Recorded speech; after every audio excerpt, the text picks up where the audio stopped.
So we just made. Okay, so it is 2 o'clock, 1 o'clock in the Nelson time zone. So we are going to call this meeting to order, our joint resource recovery committee meeting for December 11th.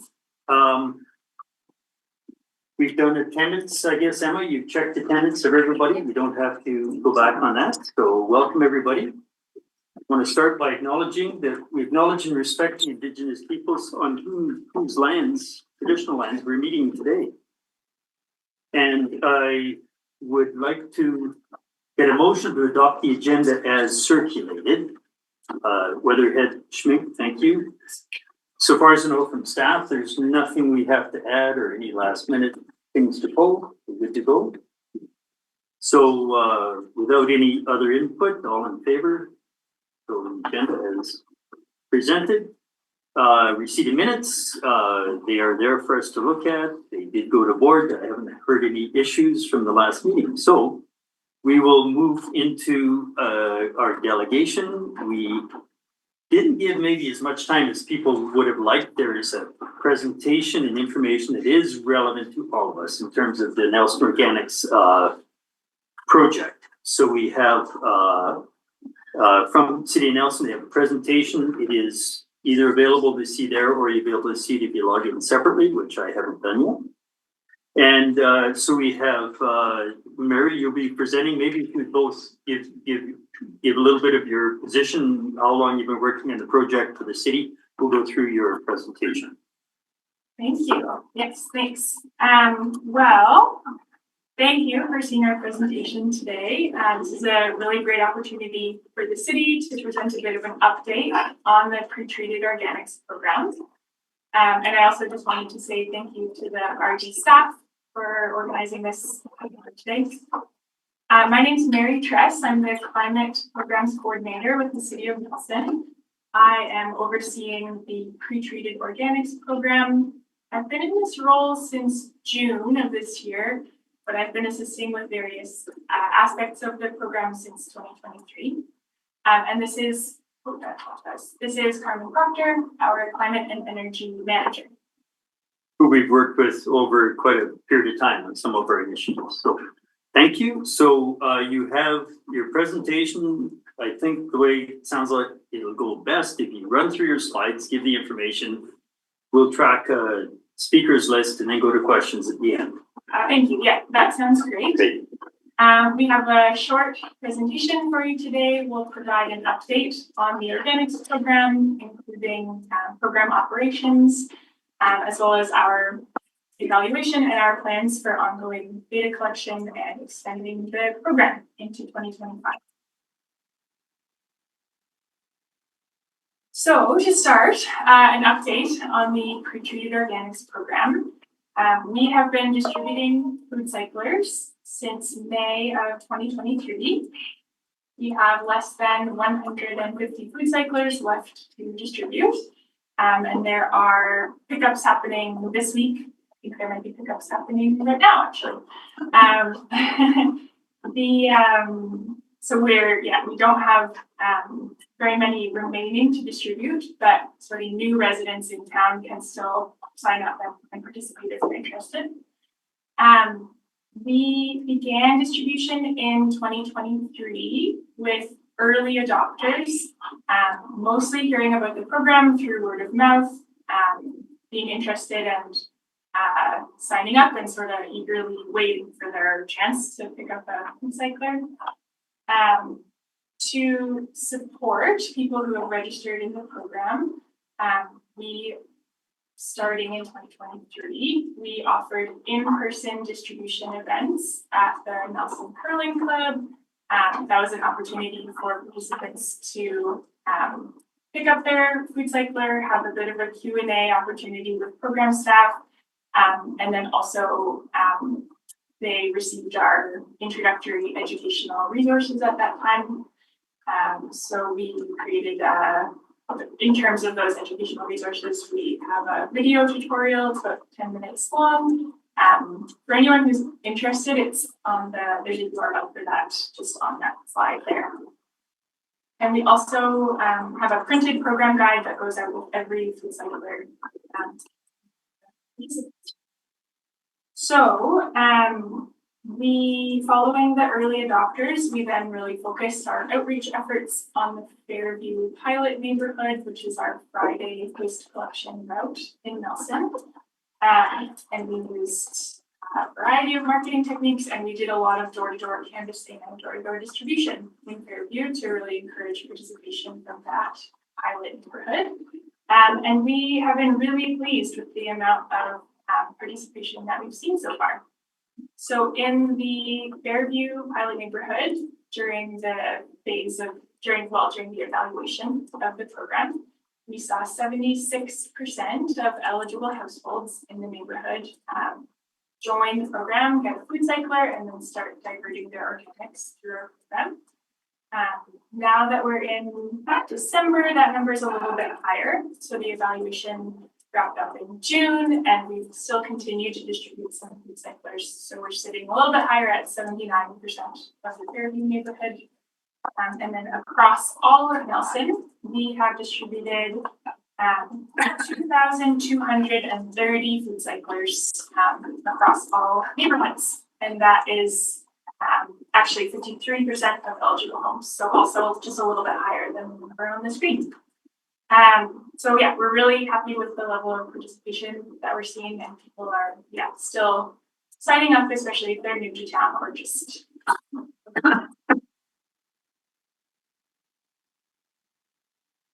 So, since most of the appliances are distributed, the program is very much operational. Residents are using their appliances. Many have been doing so for over a year at this point. And a big part of operating the program now is providing program supports to participants. And we have program supports in place for repairs, move-in and move-outs, and also for the carbon refill station. In terms of repairs, because we often see a lot of interest in how the repair program works, residents who do encounter any kind of issue with their appliance can just reach out to us directly by email or through an online form that we have. We get a little bit of support from Food Cycle Science, which is the manufacturer, just to identify exactly what the issue might be, because the manufacturer has so much expertise with the appliance itself. And then once we work with the resident just to identify what the issue is, residents can just drop their appliance off at SK Electronics, where the appliances are locally repaired, and then they go back into circulation. And then the appliance itself, the food cycler has a modular design, so we're able to just identify if one component of the appliance is having an issue, we can repair or replace that, and then that appliance can go back into circulation, and all of the parts are recyclable through electrorecycle. And then just very briefly on the carbon filter as well, the appliances use carbon pellets to filter odor, and those are available to residents free of charge at a little bulk dispenser that we have at Safeway, because the filter pellets just need to be occasionally replaced. So we have lots of program supports in place, and we're just sort of operating those on a continuous basis. In terms of the pre-treated material that comes out of the food cycler, participants have a few options for what they can do with that material. So they can use it at home in a home garden, or they can drop it off at one of our drop-off locations in town. So you'll see one pictured on the slide there. That drop-off bin is just outside of our public works yard. And then we also have a drop-off bin in Fairview, just behind Safeway. And just in September of this year, we installed a third drop-off bin location, which is at the Lakeside Sports Fields, just in the parking lot next to the sports fields. So those bins are really well used by the community. Our collections crew collects the dried pre-treated material from those bins every second day on average. And then that material is stored at our city public works yard until we have a large volume that we can bring to Roman Narrows. to tip at the tip wall. It's commingled with the wet organics and then it goes to the sallow compost. So I just want to express our appreciation to the RD for supporting with some contributing some funding to the drop-off bins. That's a really important component of our program. The bins are really well used and residents are choosing to use them even though they have the option to use the material at home. So yeah, we really appreciate your support for that. So thank you. Oh, I should mention, so to date, we've dropped off over 7,000 kilograms of the dried, pre-treated material at the Gorman Narrows transfer station.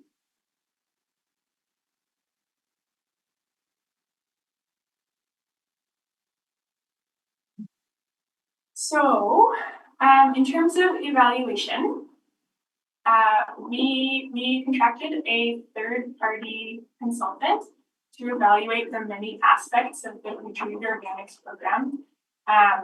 This was part of our grant funding requirements, and the evaluation really led to a lot of new insights for our team into waste management and opportunities for improvement in organics management. I think for a little bit of context about the evaluation, sort of an important consideration is just how unique the pre-treated organics program is. So in a curbside green bin, traditional green bin program, staff would be able to measure the weight of organics collected at the curb and then use that direct measurement to determine exactly how much food waste was diverted per household per year through that program. And really it's based on direct measurements. It's relatively straightforward. With the pre-treated program, that isn't possible. There's no point at which we're weighing the wet organics that are being processed through the program. And then on top of that, residents have a few options for what to do with the pre-treated material. So although we measure the weight of the pre-treated material that's dropped off into the bins, we're not really able to use that directly either to indicate how much food waste has been diverted through the program, given that that's not the sum total of the weight, because there's a significant amount of material also being used at home. And it's also easy to store, so residents, they might store the pre-treated material for a few months before dropping it off as well. So yeah, very sort of unique program, very different from how you might evaluate a typical organics segregating program. Our evaluation, sort of due to some of those like unique aspects of the program, our evaluation made use of the waste tonnages from the city of Nelson. We did make use of the organics drop-off bin weights in part, and then we also made use of pre- and post-implementation waste audits to assess, how much food waste is being diverted through the program. That calculation, it led to a calculation of a relatively low amount of a low weight of food waste being diverted through the program over the course of the first year of the pilot. But on the other hand, when we look at the waste audits that we conducted prior to implementing the program and then after the majority of residents in the pilot neighborhood had food cyclers, we did see a reduction in the portion of food waste still left in the waste stream. So we started with a large portion that we saw across the whole neighborhood. And then when we looked just at participating households, we saw that they had less food waste in their waste stream after they had been using the food cyclers. I do want to mention, as part of our evaluation, the city really appreciated and we made really good use of some data that was collected by regional district staff at the Gorman Narrows transfer station.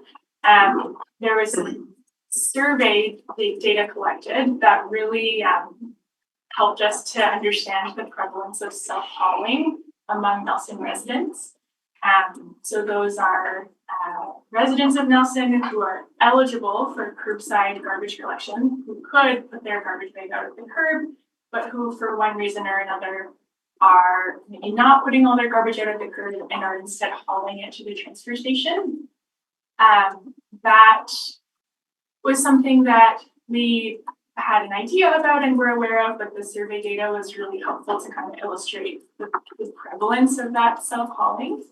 And then moving forward, there's quite strong interest from our staff to better understand that self-hauling behavior, including like some of the weight and the composition of that material, just so that we can better understand our curbside collection service as a whole, as we're making decisions moving forward. So yeah, we're really looking forward to learning a bit more and hopefully collaborating with regional district staff as well on that. So that brings us to 2 areas of focus for the coming year. So we are extending the pre-treated organics program into 2025, and we're focusing on providing education to our program participants and also focusing on a bit of continued data collection so that we can continue to assess the program. So we will be providing some ongoing education. We're at the point where our introductory educational materials were really focused on enabling residents to participate and start using their food cycler. And we're now at the point where there may be some, well, we saw from the audits that there are opportunities for further diversion, even among households that are using the appliances and participating in the program. There may be some food items and some food settle papers that can be processed through the food cycler that people might just be missing. So we're looking to implement some more of that ongoing education to create really sustainable habits around using the food cycler to maximize the diversion to the greatest potential at each household. And then we will continue with data collection efforts as well so that we can measure that as we go.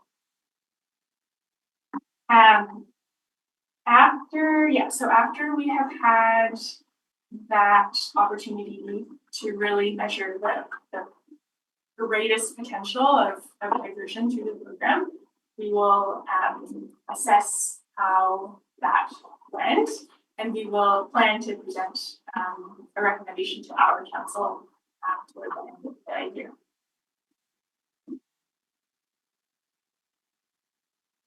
So that is our update about the organics program. Thank you again for hearing our update. And if there are some questions from the committee, we have a bit of time to discuss. Definitely. And there are a few questions for you. There may be questions for our staff. We'll see how this works out initially, I guess. Hopefully questions for you guys. I have speakers list right now is just Directors Hewitt and Watson. Please go ahead, Director Hewitt. Thank you, through the chair. I've got 4, so if you want me to stop at any time, just let me know. For people who are storing their finished, their pre-treated organics at home and not emptying the container at one time, is there a container that they're provided with or suggested that they use for at home that keeps it dry? Because you don't want to end up undoing the work that you've done in food cycler. Yeah, absolutely. So we don't provide a container, but the best thing, and I think most participants end up doing this, is really just to use a hardware bucket with a sealed lid. I keep mine under the sink, which is like it might not be as dry as other places in your house, and with the sealed bucket, mine has been just fine. But you're right, the material is so dry and fine that it would colonize fairly quickly with any moisture, but it in a bucket it's useful. And Cool. Did you want to do a few questions at once and then? yeah, if that's okay. Yeah, go ahead, and I have Watson and pop up, but please go ahead. Carry on. Are there any Are there any safety issues with the food cycler, like, as far as spontaneous combustion? Because we've heard in our community, whether it was the wiring in the home or the unit itself, they had one on their counter, and a family member woke up in the middle of the night to have it on live. So has that been identified as an issue? No, it hasn't been. I'm familiar with I'm a little bit familiar with the event that you're talking about. I'm not certain what brand or what manufacturer that particular appliance came from, but I did reach out to our manufacturer, Cycle Science, and they have over 100,000. I can't remember the exact number. They have many appliances out that they have sold, and there's been no record of any of the food cycler appliances having any kind of issue with combustion like that, or any kind of safety issue at all. And I'm confident that if that appliance in question were food cycler appliances, we would all be aware of that. And there are lots of safety features. The food cycler shuts off after 10.5 hours. Even if there's still moisture, it shuts off when you open the lid, and it has all the just regular kitchen appliance safety certifications. I'll stick with that for now. Okay, let me look back. Chair Watson and Director Popoff, please go ahead. Thank you, through the chair. Hi. So I'll premise this on the fact that I build soil and I've been composting for 20 years. So I have a biased perspective. What I want to ask is more about the makeup of it. When I understand from what I've looked at, and really appreciate all the reports you sent, it was great background, is that you're essentially dehydrating a product, but it's not composting. And so when it comes out to the end product, it still needs to be composted or broken down from a chemical perspective. And I don't need chemicals, I need organic compounds for heated down like forms and whatnot. So when that occurs and it goes into a soil, what is the, like GHG is one consideration, but there's others such as methane. Is there any research indicating, because it still has to break down, is it the same low environmental impact as, say, straight composting? Or like I know for us, when we move into, if it's into our organic system, we have to actually add moisture to it to break down. And so I find that an interesting concept. In an apartment, it makes a lot of sense. You don't have a lot of room, that dehydrates, it's great, but it's still not compost. So what do you know from the, I don't know, other way to put it, but the chemical composition of the product post food cycle process? And what is the GHG methane kind of consideration on that? I hope that makes sense. Yeah, there's a lot in there. Yeah, sorry. No, it's great. It's a great question. Okay. So to just start sort of at the beginning of what you were talking about at the beginning. So you're right. The material, so the wet organics that go in the banana peels, they're being dehydrated, so moisture is being removed, and they're being ground up so that it's very fine particles. But there's no microbial activity happening in that bucket. It's just a lot of heat and movement and grinding. So there's no microbial activity happening in there.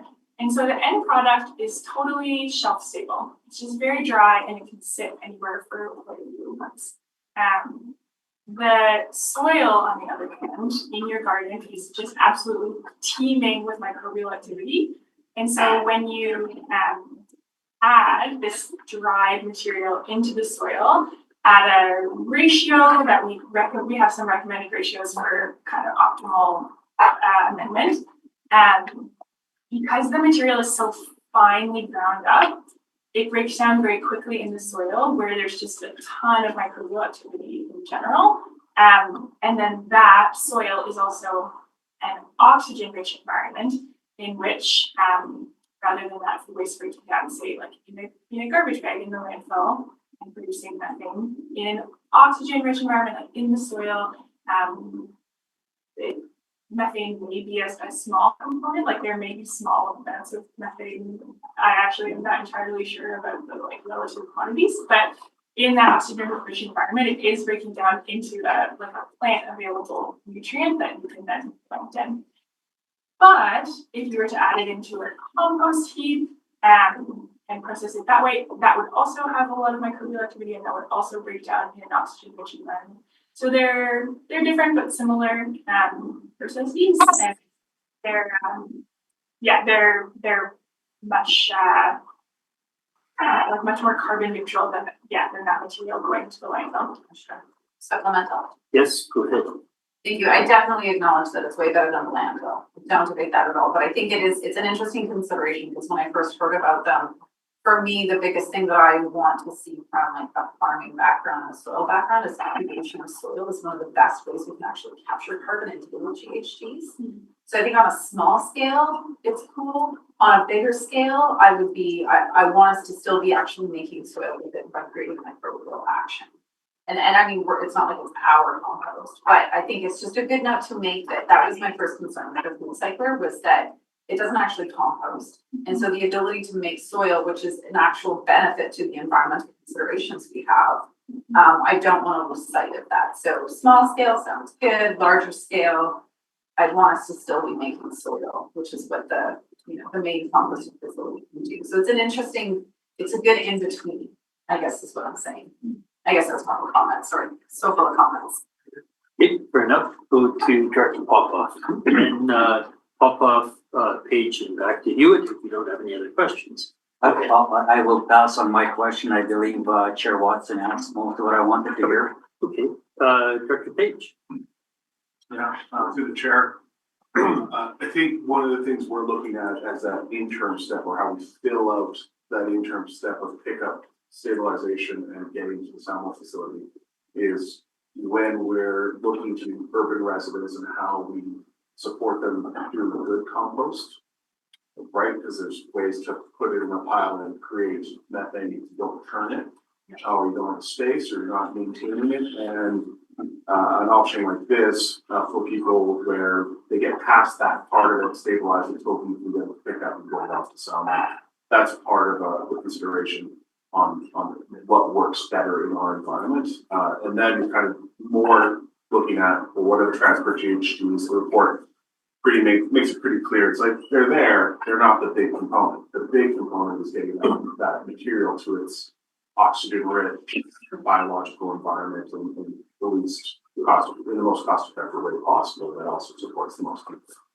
And all I would just end with is like, we are doing this for one more year now. We have this really stable foundation with the independent consultation on what these numbers look like, and now we're about optimizing to see, can we push those numbers further, or is there natural limits? And I've always said at this table, one of the benefits of this program will be these devices are out there. There are businesses trying to create these things. What we're doing here with FCM and the Green Municipal Fund is we are really showing how it can and cannot work. Like we're laying a foundation of data collection that municipalities all over the place can look at and say, is this an option? There's going to be lots of small communities that have other barriers than just a regional district where this might make sense, and we might find a big piece out of the presentation at council is staff is looking at what is modernization of our pickup regime looks like in 2026, 2027, and do we end up in a hybrid, or do we end up saying, you know what, we did some really good science and we did our best doing some really good science, and now other municipalities can look at it, but maybe as with anything, you go and pilot, you get to a point, you're like, was it better or was it worse? So I think we're all learning there. Okay, so not so much your comment, but that did answer the question I would have had about economics. So what we do have now, before we return to Director Hu, we have the Weatherhead, Cunningham. I might still ask my question a little differently, but please go ahead, Director Weatherhead. Through the chair, it's very nice to hear that these are repairable and replaceable parts, which are recyclable. And yes, you have SK Electronics, whereas some communities don't have any kind of electronic, that kind of a resource. But my question was, what are these are built in Canada? Is that correct? These were built in Canada. No, they're excuse me, they're manufactured in China. In China, and what is the lifespan of each appliance? We have a warranty. It is either 7 or 10 years. I apologize. I It's 70, thank you. Yeah, the appliances are warranted for 7 years, and I do still know a few residents using the older, using the model of recycler as well, and that has been multiple versions. So I know whatever happens in Nelson impacts our staff heavily. This is kind of asking questions as a committee, but Uli, just a bit of an interjection here. If I can follow up on along that line, I did a really 10-minute read of the report that was submitted to council. I think in there is a mentioning of 11 or 12% repair rate in year one on these units. Given that, are you still confident that the 7 to 10 years is what you get out of these units? Yeah, that repair rate was higher than expected in the first year for sure. I can say that repair rate is almost entirely made up of two component parts in the appliance that had a bit of an issue with them at a higher rate than was initially anticipated. Good to see, didn't you? Oh, I'm sorry. Director Cunningham, you're not muted. So carry on. So those repair parts, those parts that had the issue have been repaired with repair parts in which that issue was resolved. And so there's an improvement there, and then the second half of our shipment, like the second half of our current inventory, also has had almost no issues whatsoever. And we have sort of stabilized on the rate of repair needed on the appliances for the first half. So yeah, we saw a huge improvement. We saw a way higher rate than expected, and that is a huge improvement. And yeah, I think that it's very hard for me to say, but I'm still anticipating that this is what we're going with. And if I could just jump in and say that the manufacturer actually did realize once we had received our first lot that there was known issues with a couple of those components, and so they helped us to prepare by sending us additional ones, giving us that transparency over that, and putting things into place, aligning with what our agreement was with them to help us out in that case. And yeah, the second lot, those issues were resolved, and it's way closer to what we anticipated a repair rate being. We'll go to Director Cunningham. Who's on? Yes, thank you. I just wanted to check in, but my question is, I'm sorry I went and checked out. My wrist is not broken, thank you very much. So I'm on pain pills for those of you who are wondering. Anyway, with regards to my question, how much power does one of those units take? Like how many watts does it use? So to process one bucket, so you fill one bucket with the waste and then you turn the appliance on. The appliance runs for maybe 8 hours, somewhere between 6 and 10 hours, depending. And over the course of that, call it 8 hours cycle, it uses 1.5 kilowatt hours on average. Okay, so in other words, we're talking about 20 cents per use. Yeah. Okay. Maybe a little bit less. And the buckets are 1 kilogram. Like they hold 1 kilogram worth of weight. Of course. Okay, thank you.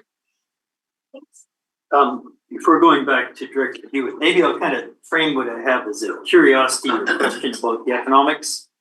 Our staff have a lot of moving pieces in all of our organization, all the ways we are managing waste streams, diversion. We have other items on the agenda today, how do we price stuff, how do we recover costs. The volume and the complexity or ease of handling organics from Nelson is a significant part of that whole equation. So I'm hoping we're not going to wait a year. Staff, we don't need to hear as a committee, but I hope that our staff will hear more frequent updates about the economics, because I see in the report, are you going to buy new trucks? You're going to have a split truck, you can do two-stream collection, a lot of things may happen in the next year. Decisions that Nelson Council will make, and I'm hoping that there will be an open line of communication with our staff so that we can position for what might be coming next. So is that the plan, or maybe this is unfair? Have you been given direction by your council to continue a two-way open conversation about what might happen at the end of this year, so that we can be prepared for how we're gonna get a volume of material, how we're gonna handle it? Yeah, absolutely. So at the staff level, I mean, our City of Nelson Organics program staff, we have a monthly meeting with the RD organics staff. And yeah, any kind of operational updates or future planning updates usually go through those. Okay, that's reassuring. Thanks. Yeah, and as needed, we reach out to them on a frequent basis, you know, and that's a two-way exchange as well. So I feel like we're definitely, you know, pretty deep on the collaboration with the RD. Excellent, thanks. Director Hewitt, you had another question or two, and then we'll probably have to move on to the next items. Go ahead. No, I'm good. Oh. Actually, Carmen provided the answer when she In was the other talking. conversation. Hey, Director Page, just let me check. I don't see anyone else in chat. Sure, you had another point or question? Yeah, this question goes that way. Specifically, I was wondering, we've had this conversation before about receiving the dry organics and how that impacts the recipe. And so if I've missed it, because I've been off and doing other things, I would appreciate an update on what staff's experience is incorporating this material into the broader system. And this would be brief, but I hope we're gonna get a written follow-up at another future agenda, right? So first of all, wasn't even aware that we had the 7 tons total received. That is received in mixed with fresh materials. So we did not have volumes that allow us a targeted processing of that material. We would really need to have a quarter or a half a window of that material in a certain mix in order to test it. We just don't have the volumes at any given time to really do a test at our facility. I mean, we can do backyard simulated, sure, but we hadn't intended on that. But for a windrow composting, we don't have the volumes yet to do Any actual. order of magnitude, like we're getting like a quarter of what we would need, or No, it's just not having if the you impact? bring 3 times or 2 times what you bring in a year in a week, then we can start talking volumes, right? Because then we have the volume to actually create a windrow with create the added or provide the moisture in the windrow mixed with wood waste and have a volume where we actually can have the aeration pipe in there and do what it is meant to be. Any volumes below that, we can't do the windrow testing. So we won't go further down this now, but I can see that the storage capacity of Nelson and how and when they transfer, that will impact the operational side, I guess. And then you'll be able to evaluate this. So that hopefully we'll hear more about that later. What I can say at this point is that it works for us in the small quantity and mixed with fresh material. Right? It doesn't show up as a problem. Okay. That much we can confirm. Okay, great. So, didn't see any other questions. So, it's good to have this update because as I say, we're making decisions now about tipping fees and how we're gonna fund everything. So appreciate that, Carmen and Mary are both able to come here, give us an update, and you are talking to our staff on an ongoing basis. You're of course welcome to stay. It's riveting conversation. If you wanna sit in the gallery and listen to the rest of what we have to cover, at your leisure, but thanks very much for coming today. Thank you. Thanks for the offer, but we have lots of work to do. So Okay, Director Newell. Once the delegation goes, just Okay, back to this. we'll follow up. Thank you. Okay, thank you very much. Thank you. Good rest of your day. We'll run back and tune in on one. They didn't want to say in front of a council member that, yeah, they'd love to hang out. Find out what we're doing. So I could now. Sure, Director Newell, Through observation. the chair to staff, what is the cost that is being charged to the city of Nelson to transfer 7 tons, TONNES, to some. Or what's the tipping fee for receiving, because it's mixed, it sounds like it's mixed. Yeah, through the chair, the dehydrated kitchen waste has a different tipping fee than organics. I'm sorry, I don't know off the top of my head. I didn't mean to spring it on you, it just came to me now that I didn't even know anything had gone to Sound Low yet from this program. So with this new information, I don't know how best to approach processing this, because this was our conversation. What multiplier do we use to act? Anyway, so that's If I may, so the quantities we receive currently just don't warrant to worry about it, right? So if we on 7 tons in a year apply $80, $125, $170 a ton, it's not worth the staff time to even worry about. And the materials received goes in the same bin as the fresh material at Groman, right? So like I said, it's from a logistics perspective, the quantities are not there to worry about it. Should we get to that point, we certainly will come back and have that discussion.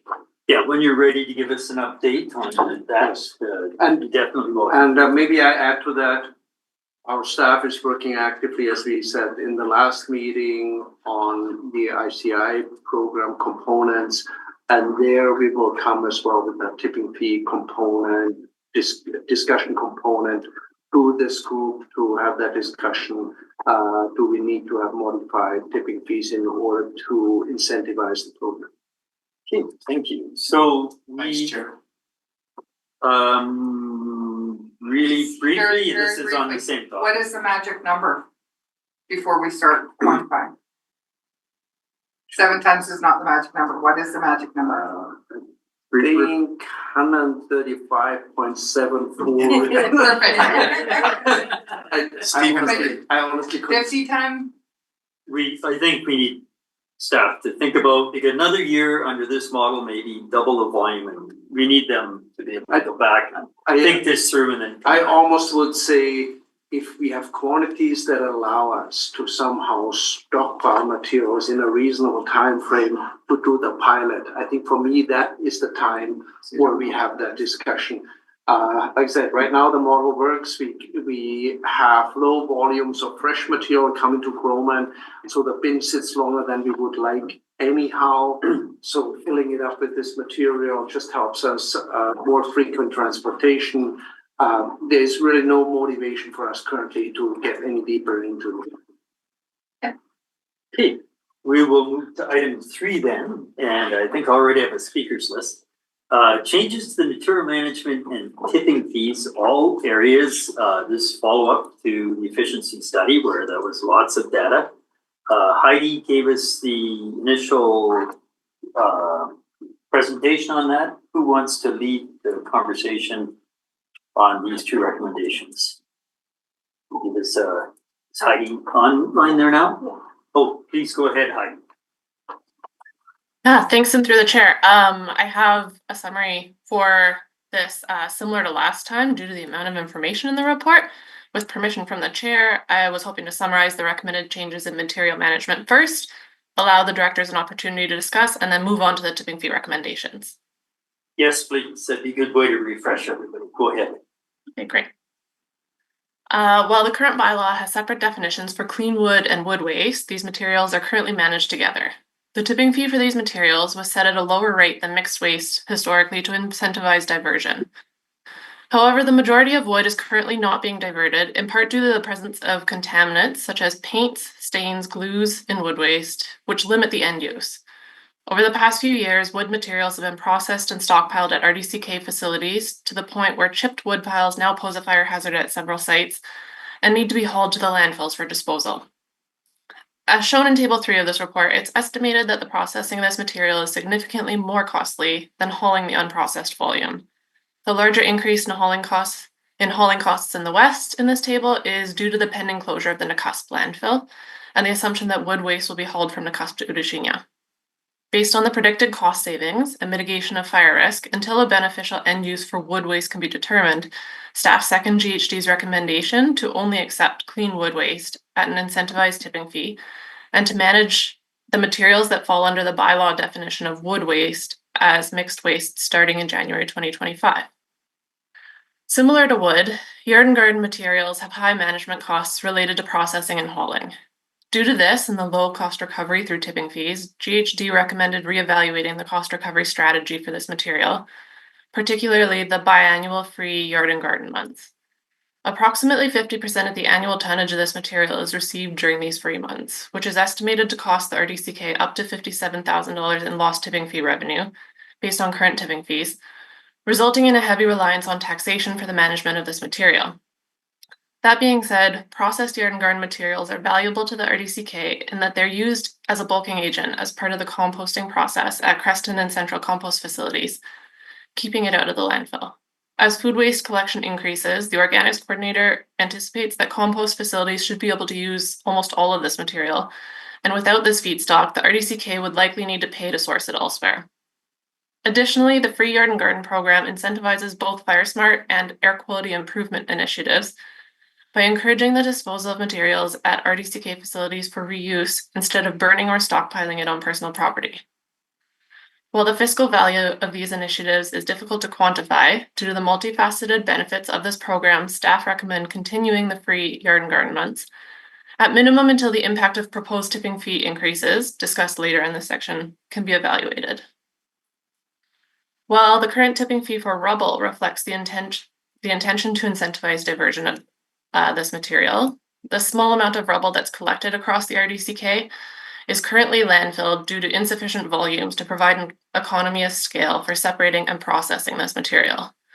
As such, staff recommend that rubble be managed and charged at the rate for mixed waste, with an eventual goal of updating this to the rate of CDR materials if viable diversion opportunities for this material can be established with external stakeholders. That is all for material management changes. Thanks. And CDR is construction, demolition, and the like. Try, if you can, not use the abbreviations. So those changes proposed, did you want to, there's two stages that we have to go through here. Changing the definitions of the waste and then whether we're going to amend the tipping fees. So just opening up to the committee, questions, Director Popoff already, questions, clarifications, Weatherhead. Popoff first, please. Yeah, well, thank you, Chair. I did, I guess, ask for a clarification on this from staff. And I understand this bylaw is going to come back in a draft form. And my concern is, in the West, we've not had our budget meeting and had a discussion on increasing the fees and the combination there. But my understanding is, and correct me if I'm wrong or if I'm right, is if we move this recommendation, we have a draft bylaw, and then when we have our budget discussion in January, we can always change what we passed today. Is that correct? Through the chair, that is correct. Okay, and I'm sure that West Resource Recovery members understand that this is not cast in stone. We can amend it during our budget discussion in January. Thank you. So I have now Weatherhead, Paisley, and Newell, and Maine. Director Weatherhead, please go ahead. Thank you, through the chair to staff. Hauling this from the NCUS platform, did I heard that correctly? Hauling this material, wood material, wood waste specifically, I guess. If that was something that could be processed in NCUS, have we looked at options as to how to process such? What kind of options there are to process wood waste that we could be doing locally? Through the chair, I can speak to it and Lee can add. So at landfills, we have some operational purposes using them for the material for the septic pits. We use them to sprinkle around our iron plates that we use for active cover. We use them for roadways. And so at some of the landfills, we do have a need for some of this wood waste material. That's not the material that we put into the yard and garden. So there is some benefit at a majority of our transfer stations. That just simply isn't the case. So when it just stockpiles and in fact becomes uses up all of our space and then becomes a fire risk and various things. So Nicuska will be closing. We don't have immediate plans until otherwise that will continue with the septage. So there is some use for it. So we have not found a lot of purpose for the material. We have part of the contract with the wood grinder was to help assist look at other markets for it. So it uses biomass. Has been very unsuccessful. The RDEK is in a very similar situation. So we've been trying to collaborate and see if there's markets for it. And staff has also been looking into opportunities for biochar, which would reduce the volume of the materials and whether that material goes into landfill or goes into potentially even the compost system. It's kind of dependent on the materials that go into it. But I think that's a very long process that we're investigating. It's not a solution that we have for in the next year or two kind of thing. It's something that we have to really investigate the cost benefits and environmental impacts of it. So currently, with all the work we've been doing, we have not found any local purposes other than what we have been using at landfills, and we have way more material than we need for those volumes. And Heidi might have had something to add, or was that covered? Go ahead, Heidi. Amy covered it all. Oh, okay. Maybe I can add to it. So what this originated from was using wood waste as landfill cover. That was really the main purpose originally. The practice of using it as landfill cover has largely gone away, simply because the risk of fires is too great.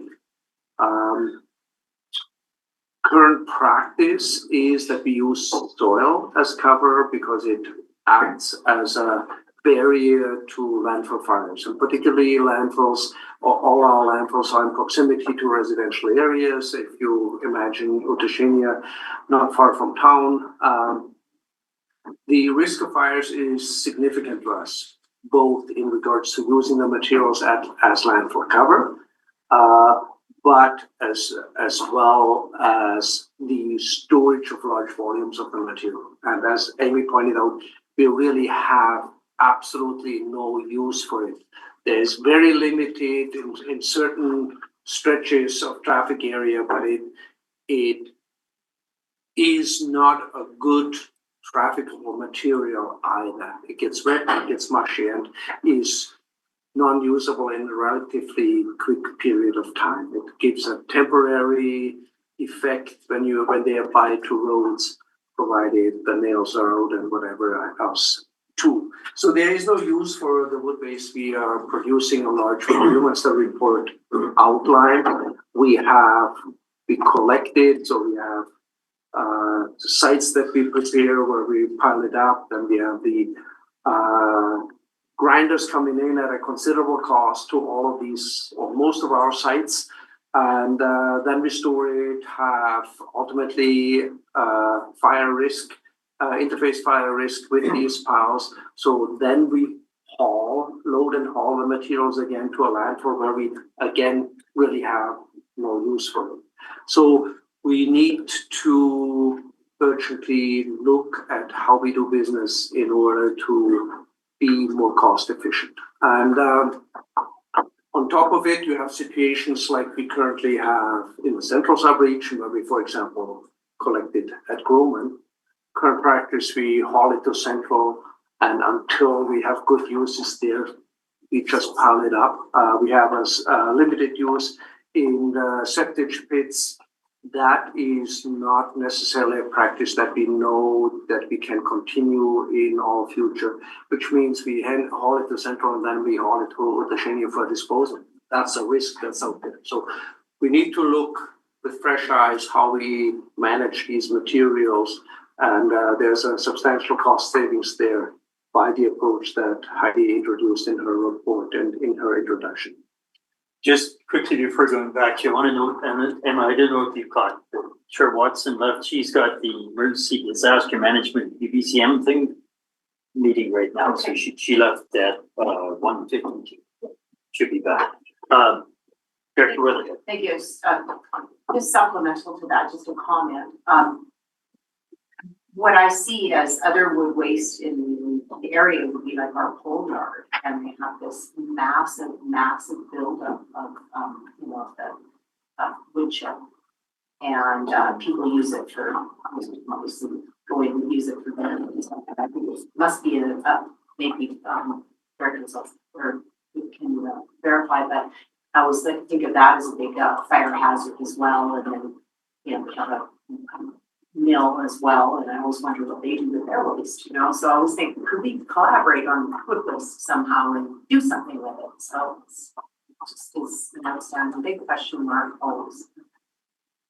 If you're close to the border, some of it's going to the States, I know, so Preston has less of an issue than they used to, but that's clean waste, very different. Our stuff has melamine and blue.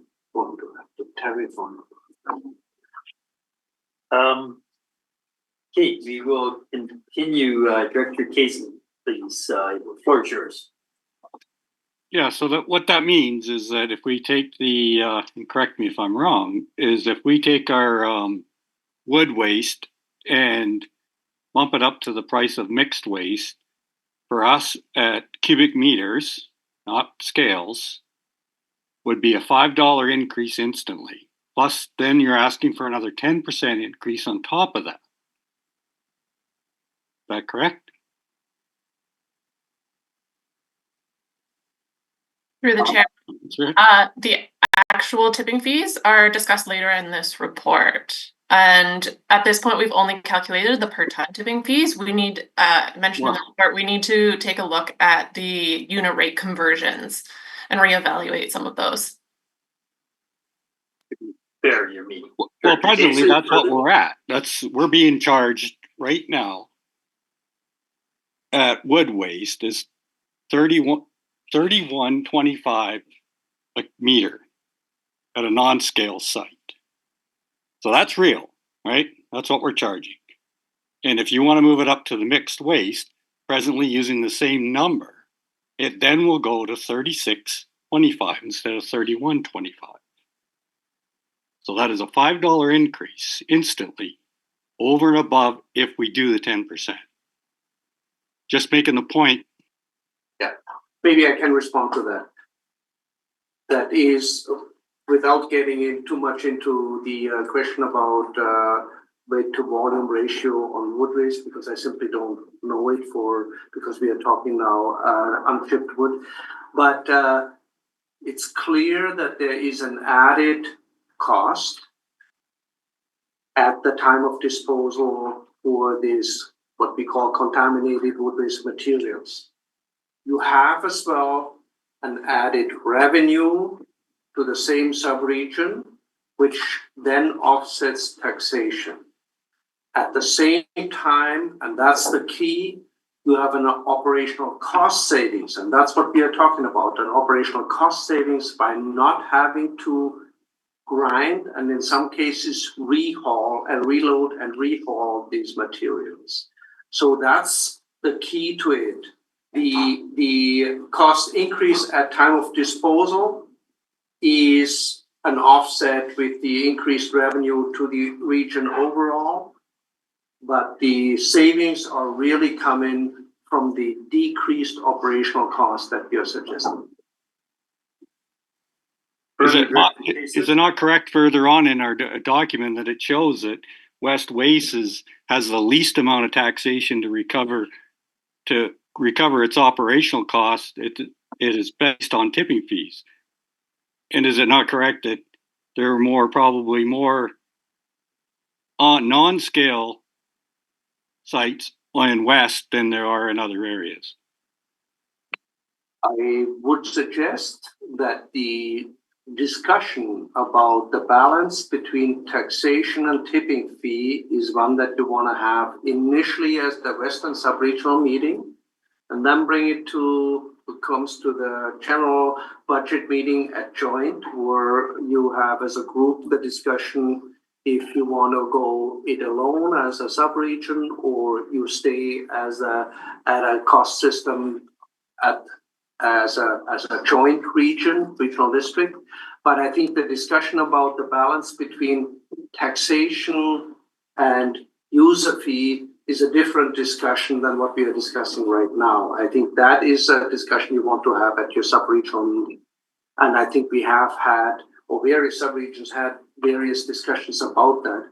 And I acknowledge that the taxation in comparison to user fee ratio in the Western sub-region is a complete different one than in the other sub-region. And yes, there is some arguments for changing that balance. I totally agree with that.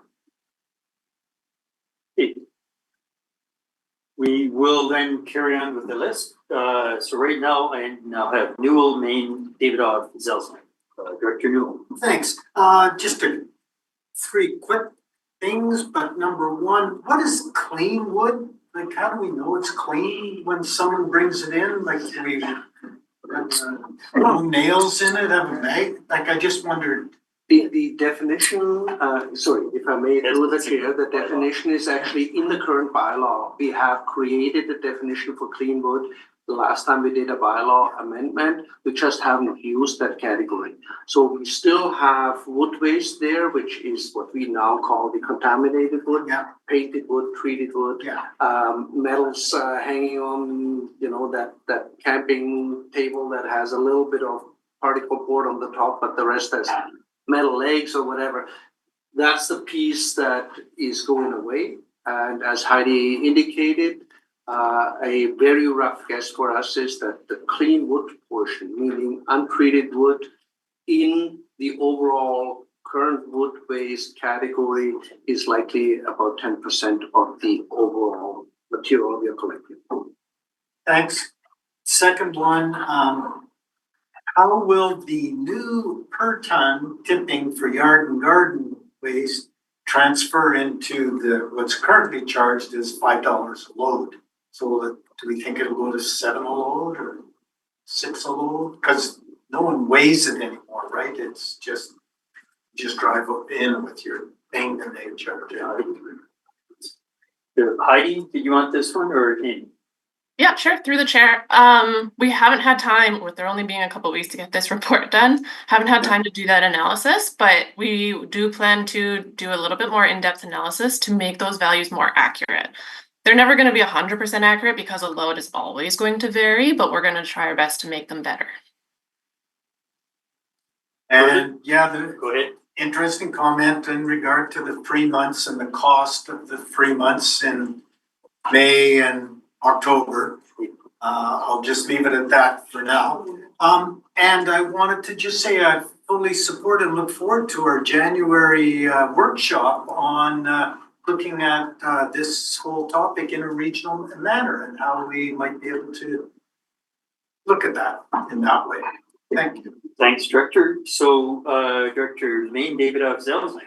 Director Maine, please go ahead. Okay, thank you. Speaking to recommendation 2, that the board authorize staff to draft an amendment by law updating tipping fees to align with the proposed tipping fee cost recovery objectives and the conversations that we've had, looking at an increase of the tipping fees between 5 and 10%, which my mayor received in correspondence.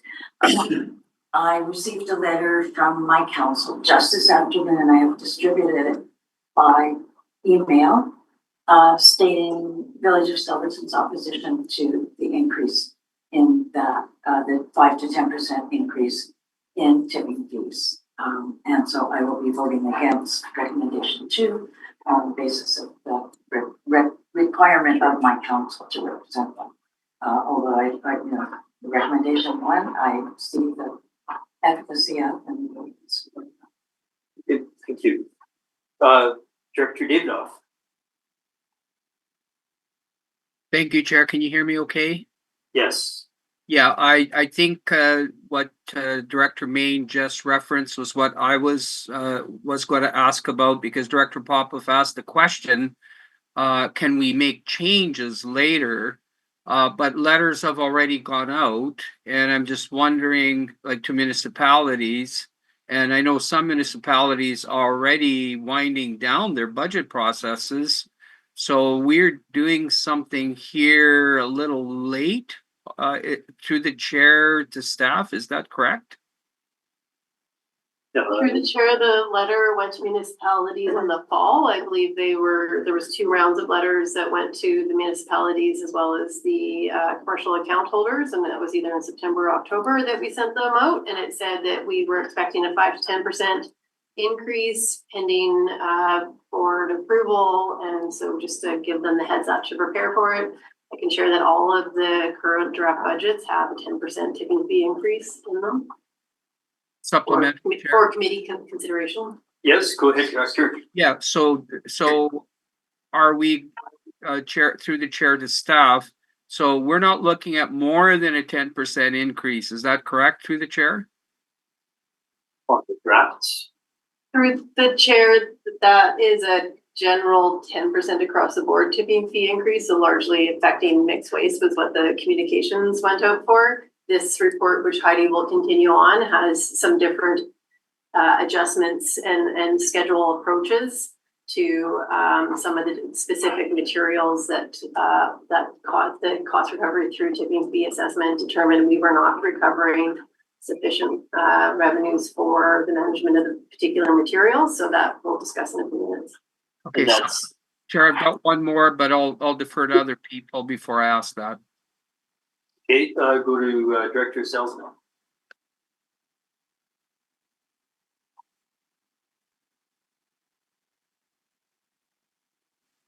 Is it me? Yes, please, go ahead. Yeah, through the chair. So in listening, looking at the rates, things like this. So I'm struggling. I'm an entrepreneur. I've been in the forest industry for a long time.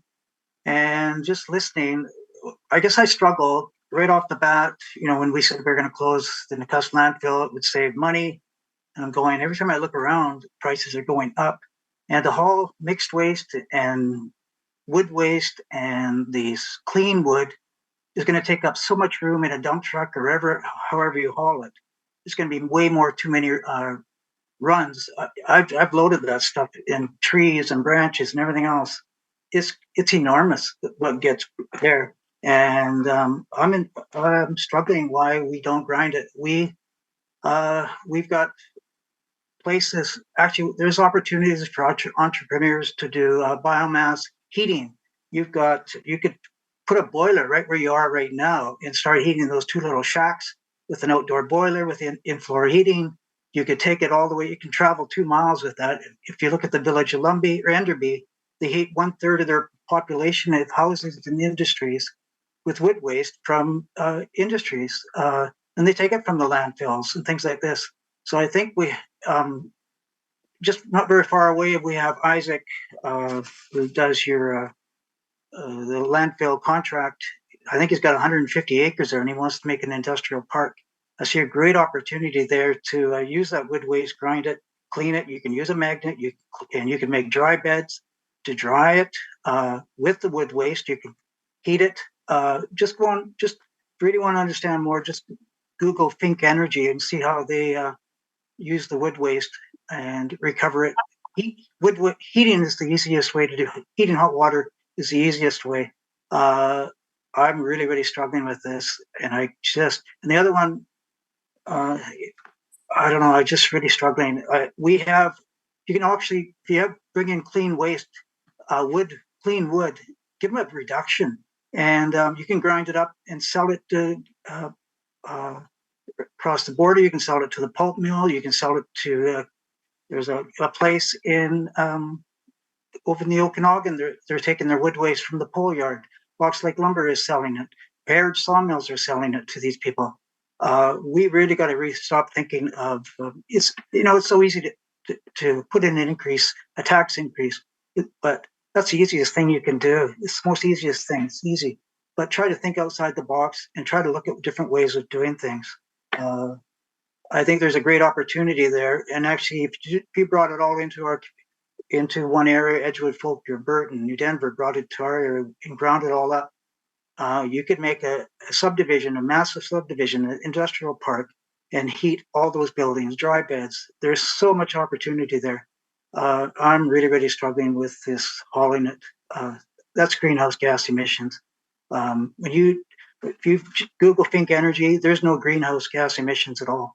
So I know this is going to go to waste resource, and I'll be bringing a lot of this up because I do not agree with this. Thank you. Me through the chair. So first of all, I want to make sure we are using our 3 different material streams that we have identified in our bylaw accordingly. So we have our current wood-based category, which has contaminated wood in it. We have the future wood-based, clean wood-based category, which would be untreated, unpainted wood, no plastics, shingles, and metals attached to it. And then we have the yard and garden waste category. We have currently no intent to haul the yard and garden waste and the clean wood waste out of Nakusp as long as we find uses up there. So we will continue to accept it there, we will continue to grind it there, and we will look for markets. But we feel that that clean material actually may have markets. The current contaminated or mixed wood category that we do or have not been able to find markets. So if you truly have a customer that says, I take your contaminated wood as it sits right now as a category and pay you to haul it to me, I'm happy. I call them tomorrow. But anybody we knocked on their door said no to our contaminated wood waste, with the exception of the company that intends to set up in Fruitvale, but that has not made any progress in regards to setting up their facility. So reality is we have not been able to find anybody taking our mixed wood waste in the mix that we currently have.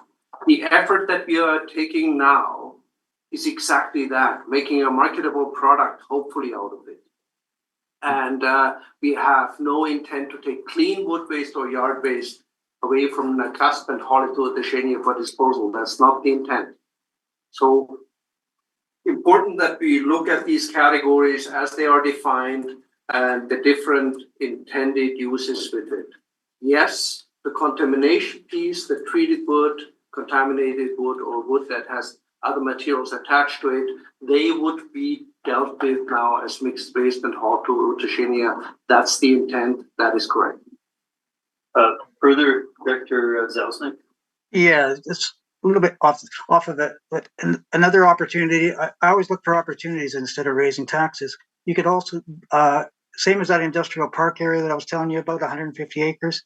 You could build a reuse place, which I forget what the name of it is. You see them in West Bank, Grand Forest, Kelowna, all over, where you can bring a door, windows, lumber, pallets, and reuse them. So there's a great opportunity for the village of Nakusp to build an enormous amount in an industrial park that's heated with wood waste. This whole area with industrial park, and you could reuse all those items. We have a community services program of disability adults rebuilding furniture. It just opens a door. We don't have that here in Nakusp or Edgewood, Folger, Burton, New Denver, Silverton. So I see an opportunity there to reduce the landfill costs, especially not the transportation. It's enormous what we're going to be doing. So I think there's an opportunity to reuse. And there's job opportunities there in that industry for an industrial park using a lot of items. So anyway, I think a little bit differently, I guess.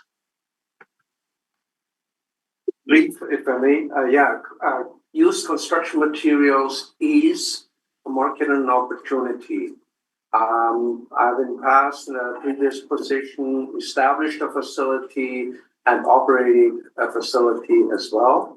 Have to say, it was not a revenue making or generating operation. You still subsidize the overall facility, but that was for a municipality with between 52 and 55,000 people, not with 2,500 or 3,000. So the volume of materials available on the market is important when you look at opportunities for these things. We will continue to look small scale.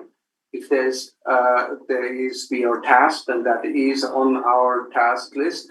If there is opportunities to divert dimensional lumber or any things of that nature, so smaller scale without setting up a full facility with dedicated operators or whatever would be involved.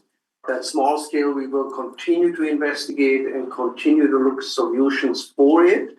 But reality is construction industry has gotten a lot better in regards to making full use of the materials, considering the cost of the materials, than we have seen probably 20 or 25 years ago. So the disposal of construction materials that is reusable has gotten a lot less than it used to be. Given the distance to landfill and all the issues Director Zelznick is bringing up, that may be a good topic for West to focus on. I know I've talked about a set aside at Crawford Bay, but yeah, distance traveled and the like, that may be a reason to have that as a sub-regional conversation. So I have for the first time Director Lockwood, then myself, then for the second time David Off and Papa. Please go ahead, Director Lockwood. Thank you. I just want to go off a little bit off of what the last director was speaking about. Is there a way of, I understand we have contaminated wood and clean wood, but is there a way of us giving, obviously education doesn't seem to work because people are lazy. Is there a way of giving a reduction if you do the work and bring it in, like take out the nails, take off the metal, take off the shingles and bring it in, that we actually reduce the price of the clean instead of either keeping it the same or hiring it. And maybe it might reinforce people, oh, if I do this work, I'm actually benefiting because the waste or the contaminated stuff is way up here, but the clean has actually dropped. So it makes it worthwhile for me to do that. And I know that we have to do more education on what that means for people, but maybe it would encourage people to do more. Very much agree through the chair, and Amy, Heidi, help me out. Do we have a targeted clean wood based rate already? Yeah, thanks and through the chair. That'll be discussed in the next section. We do have a proposed rate for clean wood waste based on the tipping fee cost recovery structure that we developed and proposed. And it is still incentivized compared to mixed waste. It's about, I believe it was about 60% of what the dirty wood / mixed waste fee would be. So we're partway through the second item on the agenda. We have 3 people who want another round of speaking. We're going to run through that quickly. I'm going to jump in my thought here now. As I've deconstructed or aggressive renovated houses, it's always tough to get people to lay the sticks, the boards, the miscellaneous stuff flat into the bin. I am concerned that as we start labeling that general garbage, that our bins will not be well compacted prior to hauling. And then once it hits the landfill, even if it managed to lay down a little bit, once it's tipped, it will again be a little harder to manage. That's what processing, it makes it so much easier once it's crunched down. So I don't know if you have concerns about the number of long angular pieces that are going to maybe create a bigger challenge when we actually try and meet our density at landfill if we have a lot more wood return. In the typical structure, 2x4s, 2x6, I'm not concerned. If you have bigger beams, that certainly is a different discussion. But a compactor will be able to manage and compact or destroy this size of standard construction materials. So we may have to be slightly selective. The way we are with yard and garden, we don't allow logs to in the yard and garden. We can't process them, but so long as that's on somebody's radar, it's gonna be a little more work for staff. So I have had requests for another round, Davidoff, Popoff and Zelznick, and then maybe if you can give your brief thoughts, share your thoughts, we will let Heidi go through the rest of her presentation and get to some numbers. Director Davidoff. I pass, Chair. Thank you. Okay, thanks, Director Popoff. Yeah, thank you. Just listening to it, the West directors have concerns about the two recommendations. A lot of these issues can be addressed during our budget meeting. And West is different to East and Central based on we've already achieved what East and Central are trying to achieve. That is the reduction in the difference between tipping and taxation. We're way further ahead. We're almost there where we want to be. So, and I did ask the question, can we amend the bylaws after we have our budget meeting? And the answer was yes, we can. But that would affect the other resource recovery committees. So I'm at a point of asking to defer these till after we Central and West have their budget meetings. And the concern that I have there has been expressed before, is the municipalities need to know a lot earlier because of their budgets and stuff like that. So we have 4 municipalities in the West area, and I don't know what the municipalities feel if we defer this until after our budget meeting. And if the municipalities are in favor of it, then I will move deferral, but I'll wait till the other concerns are expressed there. But you know what my intention is, to move referral till after we have our budget meetings. Our joint resource recovery meeting will be in January, shortly after our budget meetings. These are both recommendations to draft the document, not to read first, second, anything. That's right. My thought was, understanding was, when you put these here, you will have a draft to look at as you do your sub-regional budget.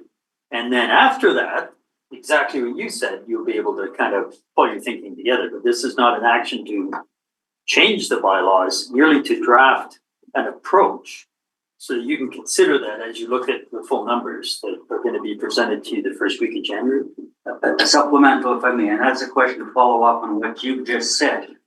This is a draft, period, and there's going to be no action taken on it, and we can change this draft at our budget meeting. I think you've said correct. You have it in front of you. You can directly discuss with the bylaw in front of you if that is what you want to proceed with, or if that is what you want to change. I just raised the one point. The later you adopt the bylaw, the later these tipping fees take effect, and the later you have the increased revenue from the tipping fee increase. So there's a bit of a moving target when Amy drafts her budget in regards to what to assume when these tipping fees kick in. It's not huge, but it is an impact on the overall budget. Thank you. And by deferring this, we're deferring the implementing of the fees. If we pass this, there's really no change happening until we approve it at our budget meeting. Correct. Okay, so I want that understanding for the West directors clear, that voting against this will only defer the implementation of any changes that we have. Voting in favor of this will not change anything. We can change it at our budget meeting. And I have assurances from staff that we can do it. Okay, so thank you. I have now introduced Chair, point of order, sorry. Your point of order, Director, yes? Yeah, I that's very confusing. I think if we vote against it or refer it, it's the same thing. Full stop. If West votes against it, but the rest of the committee may vote for it, but we could still vote against it. But a referral motion is probably more appropriate. So that's my Director, I don't think that's point of order. I'm not a parliamentarian and I don't have one sitting beside me. I appreciate your comment. We will have a vote, and if people vote against it, that's up to them. You each represent your community. So I don't see it as a point of order. I do see that as continuing the debate.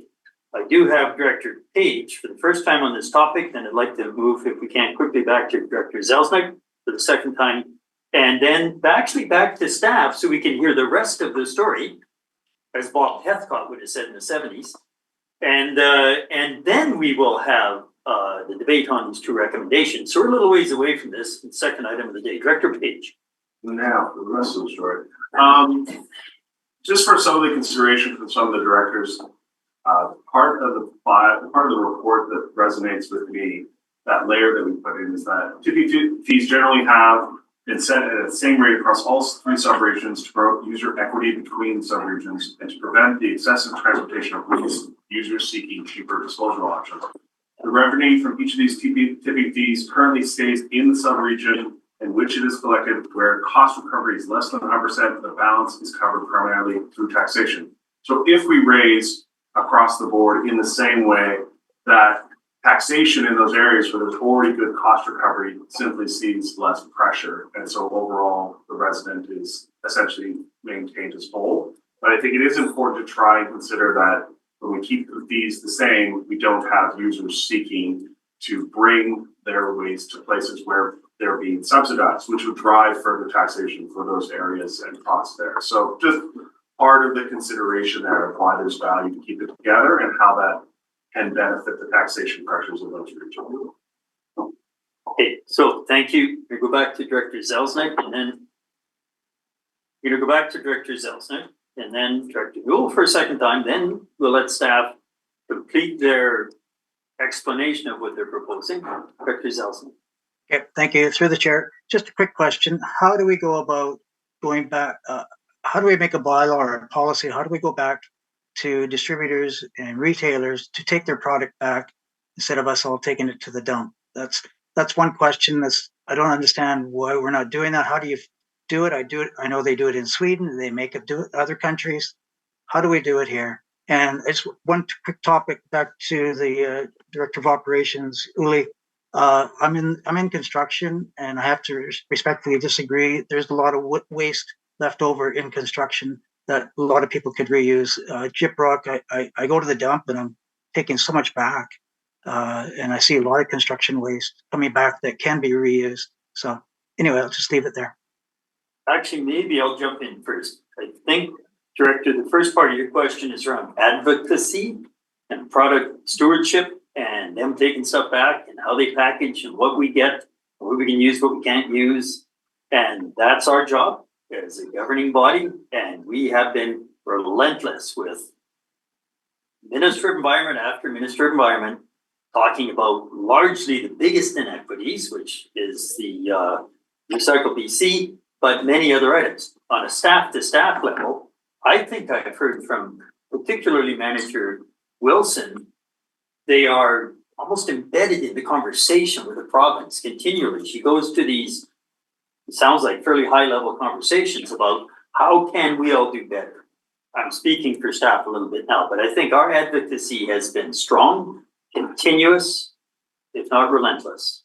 Whether we are speaking to the minister, the deputy ministers, or actually directly, a few of us in the room here have sat down with the leads in these product stewardship groups, telling them how what they're doing is not working and how we're going to resist what they're proposing. And then we go and resist it through the minister. And I think we saw positive outcomes because they changed the amount of money we get back in the recycle and have done a significant offset of our taxation through what we saw in the last couple of months.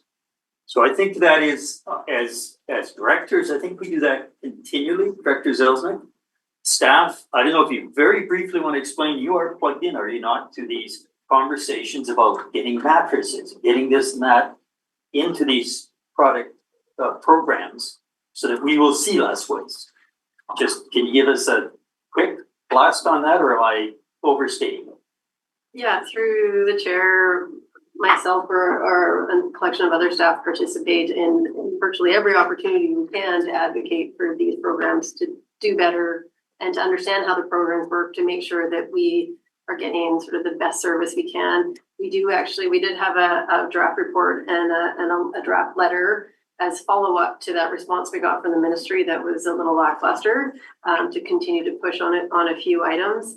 And I think that I mean, there's always lots left to be done, but I think that we are trying to engage at every opportunity, especially to point out where things are not occurring within our district in accordance to what the plan or what the recycling regulation is directing. So now my speakers list is growing. Staff hasn't completed the report. This is the second item of the day. And we do have some items that impact operations too, borrowing and a few other things. So I believe it's now only for the second time, Director Casely and Director Newell, when I go back through my list. So Director Newell, more to the conversation before we Well, go back. why don't I be first on the speakers list when staff have finished their report? How is that? I can easily do that. And Director Casely, your input at this time, and then we'll go back to staff. I just want to make one point. The director brought up that inequity between, it already is there. It's between non-scaled site and scaled sites. You already have a discrepancy in your fees. Agreed, your staff is reevaluating the density calculation, I understand, to look at being as equitable as possible in calculation of rates, whether it's scaled or not. That is an ongoing exercise. And I think Heidi will tell us about it. Correct. I just would like emphasizing again what we have talked in various previous meetings before. There is no total equity. It's you can't achieve that.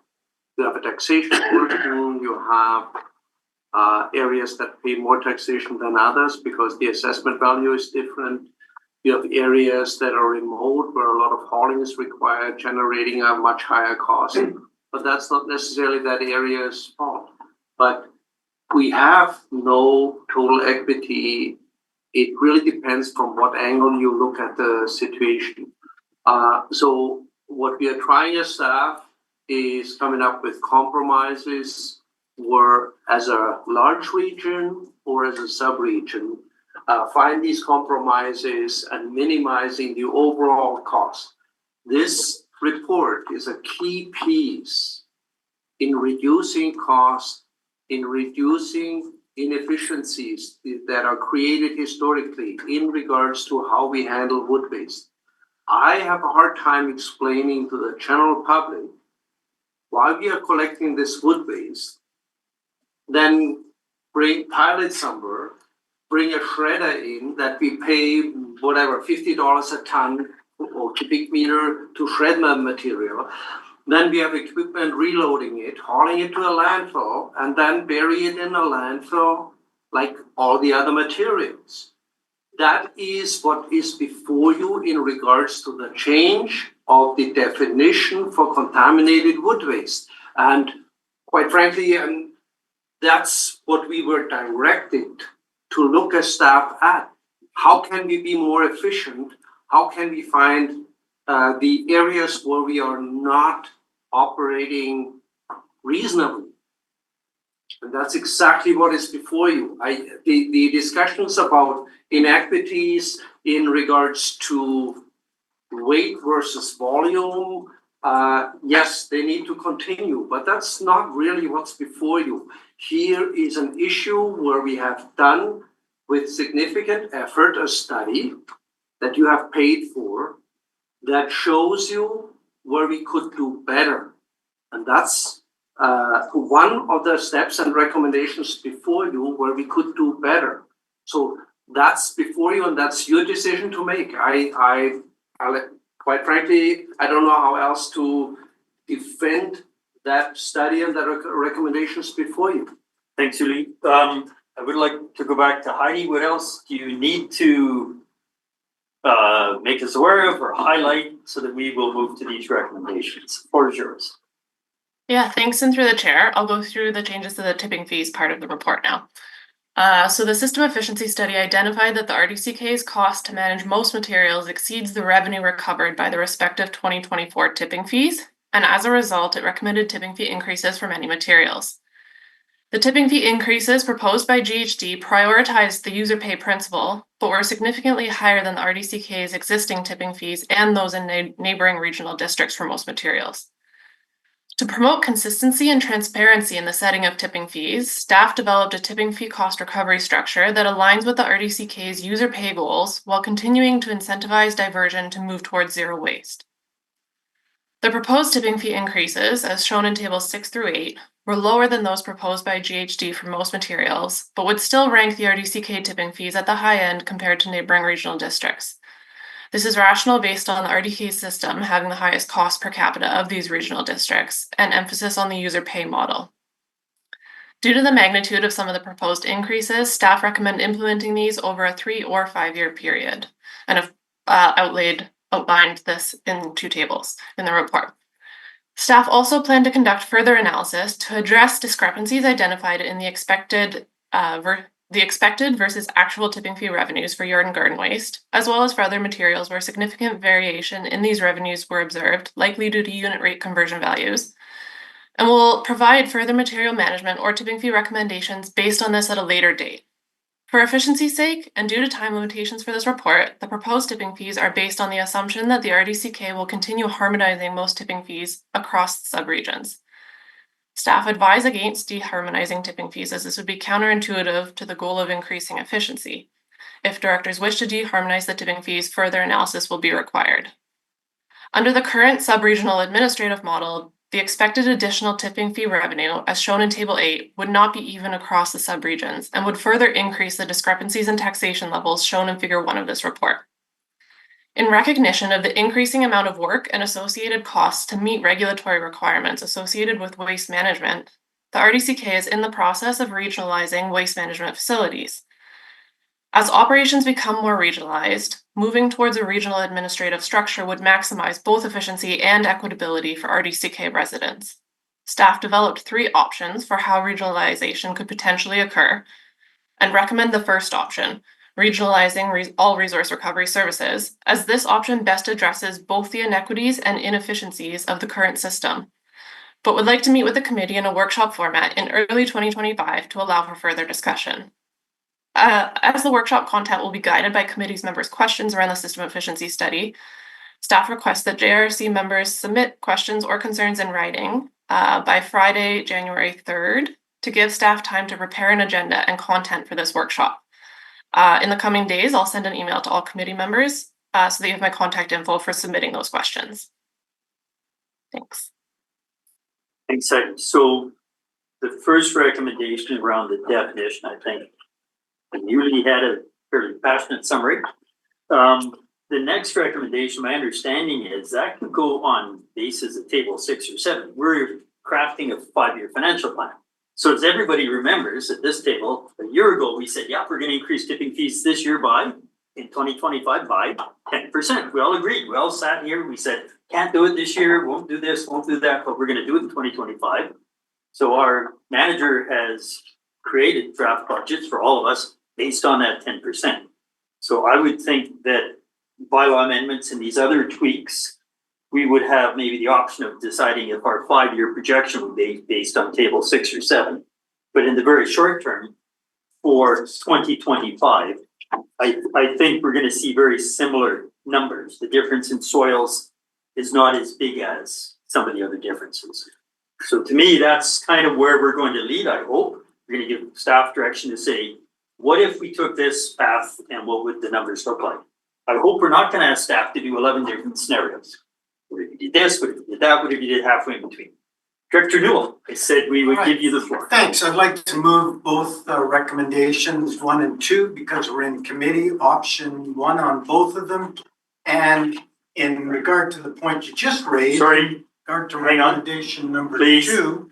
Do we have a second for moving them as a block? Well, I hadn't finished my. No, you're going to Okay. move both recommendations as written, seconded. Please carry on. Well, okay, and specifically in regard to recommendation number 2, the 5-year option. That's all I was gonna add, because there's 2 options, right? So, and I'll speak to it if I get it. And I wanted staff to clarify that. Is that what you're looking for? Is that you want the 3 or 5 year multi-year option on recommendation 2? Is you're gonna do a 5-year plan? Correct. Through the chair, the bylaw could come with a red line of either version, or sorry, one of each version. If that's doable within your timeline. You could direct us to select only one at this point. Okay, okay. But because the other sub-regions hadn't seen the budgets yet, I wasn't sure that they were. Okay, so Director Newell appropriately said with the 5-year option, my apologies. No So that's where the recommendation is now. Yeah. With the So 5 years. So we can change that, we can make it both. Yeah, That's and where we we're can at. change it next year, right? Okay, so on those two recommendations, discussion, Yes, I'd like to open if I can. yes? All right, well, there's a lot has been said, a lot to say, and notwithstanding some of the great ideas about reusing more and being more efficient, of course, none of these recommendations would in any way stop us from setting up reusing places or whatever. The comment that, and I'm gonna be accurate in the statement, but the comment that West Waste has reached a equilibrium that they're pretty comfortable with vis-a-vis taxation and fees. I've heard many directors state over the last year that West is due to an impending tsunami of capital expenditures. And I do think that that ratio may change with the proposed large debt repayment that may fall in. So I would just say, not to be whatever to West, that you may be cautioned that your balance may be soon to be disrupted, if you will. But I do think in the first recommendation that moving rubble up and blah is a really good idea, so changing that definition. And I fully support increasing our tipping fees. Central in particular really would like everyone to be in the same thing, and we move forward in trying to recover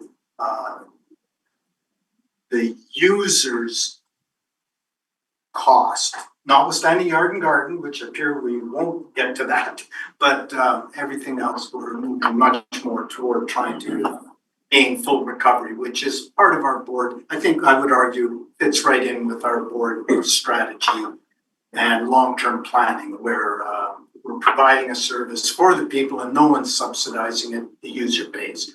Thank you very much. And our rent thing and everything like that is all based on user pay.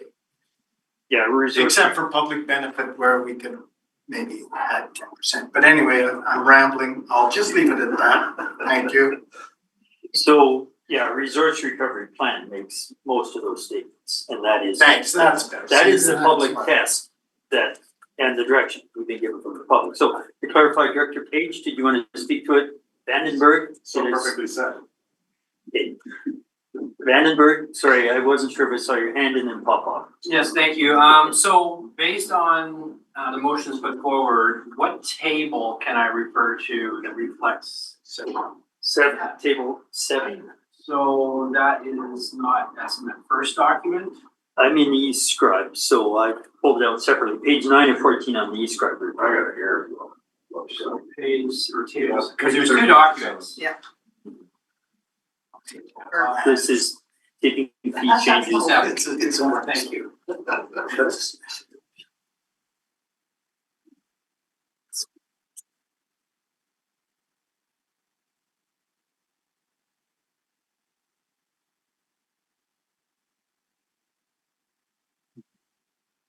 Did you want me to move to Director Popoff while you check that, or is that what you I'm just good, thank you, question? sorry about that. That was it? I just needed to be in the Oh, right yeah, I document. thought you were acknowledging. Very No, on. that's okay. Director Popoff, I was just taking a breath. Director Popoff. I didn't know there was one. Yeah, well, thank you, Chair. I was just waiting for the conversation was over before I spoke on this issue. And with all due respect to my colleague in Central, based on the movement of the recommendation that he's put forward here, I would like to move referral to the next joint resource recovery meeting and to give an opportunity for West Resource Okay, Recovery to have a good discussion. So we have two motions. I'm moving both. So if both refer, I'm not sure if somebody can call division on that or not. I might do it anyway. Yeah. Is there a second to refer both motions? I'll second it. Okay. Now, I'm gonna call division because I see them as different things staff needs. I'm calling division and challenge the chair. So referral on the first recommendation. We refer the first recommendation. We're not gonna talk about it. Propriety, I think we covered what staff needs to do. Are we gonna refer the first recommendation to the next joint or deal with it today? All in favor of referral? Can you clarify what the first recommendation is? First recommendation was of the two that the Director Newell moved, the board authorized staff to draft an amendment to bylaw 2905 to incorporate rubble and wood waste under the definition and fee schedule for mixed waste. That's the first one. So on referral on that, all in favor of referral? All opposed to referral of that item? 1, 2, 3, 4, 5, 6, 7, 8, 9, 10, 11, 12, 13, 14, 15 in the room. That fails. That item will be voted on separately. Referral of the second item, which is to take the 5-year transition chart to draft the amendment of bylaw 2995 on tipping fees to align with the cost recovery objectives. On referral of that, all in favor of referral of that motion? We see 1, 2, 3, 4, 5, 6 with online. Okay, to confirm opposed to referral. I see 1, 2, 3, thanks, Frank. 4, 5, 6, 7, 8, 9, 10. That 11, that fits. We will not refer either one of them. We've divided the motions, so now we'll go to a vote on the first further discussion on the first recommendation since we've divided them. And that's the one to change the definitions. Further discussion? Andy keeps putting his hand up. Director Davidoff, did you have a point on the first I recommendation? want to speak on the second one, Chair. Okay, we'll wait on the first recommendation. Any further discussion? Seeing none, all in favor? That is carried. That goes to board tomorrow and gives staff direction on the definitions. On the second recommendation, discussion, now, Director Davidoff, please go ahead. Yeah, I just again would like to refer to the comments made by Director Popoff and Director Newell. We're going to be facing our Waterloo in West Waste with the, I don't know how many, 9, 10, 11, 15 million dollars worth of costs coming. And right now we are paying 10 cents per thousand. But the bottom line is that, and West, East and Central are paying 40 cents a thousand, but our costs are coming. And I really don't want to see any redistribution of that cost at this juncture. So I speak against this motion. Thank you. Thank you. Further discussion on the second recommendation. Don't see any hands, don't see anyone in chat. And so all in favor of the second recommendation, which is of course to draft an amendment that'll be before us during budget discussions. One clarification. Sorry, yes, go ahead. And that's with a 5-year. For the 5 years, sorry, but I think there might be a question. Could, theoretically, if this motion were to pass, could West, let's random pick up, change individual fees per ton or whatever regionally, sub-regionally? I think that debate could be before the board. If it becomes a budget decision, the board will make the ultimate decision. But yeah, I would imagine West Subregion could make whatever change it wants at its January meeting and put it to us, and we'll talk about it collectively. So if this were to pass, it does not preclude that particular sector, for instance, West, setting separate rates. Wouldn't. Okay, thank you very much. Further discussion. On privilege. Director, hold on, please, Director Davidoff. You've spoken once on this. Newell has spoken once on this. I see Vandenberg, and I wasn't sure if I saw Popoff or not. No? Okay. Director Vandenberg on the second recommendation for the first time. Yeah, thank you, Chair. Just to be clarify the recommendation on 5 years, is that what staff was proposing? Because we have a choice of 3 or 5. The director moved the 5-year timeline. I Okay, almost preempted that's how I that. got He put in. corrected me. So that is what's before us. Okay, I would rather see this in 3 years. The reality is. Would you like to make an amendment? Sorry. I'm being a little bit- against it, and I was gonna explain why. Please go ahead first and then decide if you want to make an amendment. The reality that we're facing is we have a supply and demand problem. We don't have the opportunity to pay for what we are trying to manage. So the sooner that we get our tipping fee up, the less likely it's gonna cost our taxpayers. So we don't know what the trend's gonna be. We don't know that supply is going to increase, if demand's going to increase. We just don't know. But right now, we're at a point in time which our supply and demand are low, which is why our costs are up. So for us to spread this over 5 years, I think we're gonna be reacting before that anyway. I think it's better to maximize the tipping fee, maximize the revenue, in a 3-year, than to spread it out over 5. At the end of the day, it's still gonna cost us the same. I think we're better off trying to focus on getting our revenues up based on our supply and demand So challenge. before we make an amendment, potentially, can I suggest that Manager Wilson offered that she felt staff would have time to do red line drafts of both options, the 3 and 5-year timeline? Do you want to make an amendment to ask staff to do both options to put before us? I would like to make an amendment. It's not gonna change my opinion, but yeah, for the benefit of others, sure, I think that's Okay, the that's better thing to do. clear enough. We're gonna have a red line draft bylaw amendment for both 3 and 5-year timelines. Well, she kind of nodded, that's why. Go ahead, please, Amy. Then moved and seconded, staff comment, and then we'll go for discussion on the amendment. Go ahead. Thank you through the chair. We can do that. It's the schedules in the back, so it's not producing 3 totally separate bylaws. We're just working on those few pages. One thing I would like to point out is the 5-year schedule, while it has a longer time period to kind of smooth it out, the financial plans already have at least a 3-year inflation in both in the tipping fees in last year's financial plan and again in this one. So when you spread this out, some of these are not going to be actually keeping up with or barely keeping ahead of inflation. And so by the time we get to that end of the 5-year period, we still might not be that much farther ahead with where we're trying to get in making some strides in our user pay. So I just wanted to. Okay, thank you for that. Director Davidoff, you're still on the speakers list, and it would be the first time on this amendment, I guess now. Go ahead, the floor is yours. Chair, I did a bad joke. Our Waterloo, we're right above Waterloo, Eddie, Yes. that was my point. Thank you, Chair. Okay, that's my job, bad humor.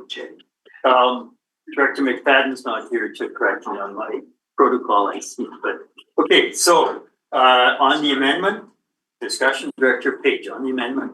I'm gonna seek that clarity around that inflationary piece. So when we're looking for these inequity pieces, we're not also compounding in our inflationary piece on this. Would we not want to? I'm wondering why we're not. Well, through the chair, one of the reasons is, like Heidi mentioned earlier, we had a very limited amount of time to prepare this. We also haven't had budgetary discussions with the committee. So this simply is trying to make up the user fee scheme that we presented, where depending on the material, the percentage of revenue based on tipping fees that we're trying to recover.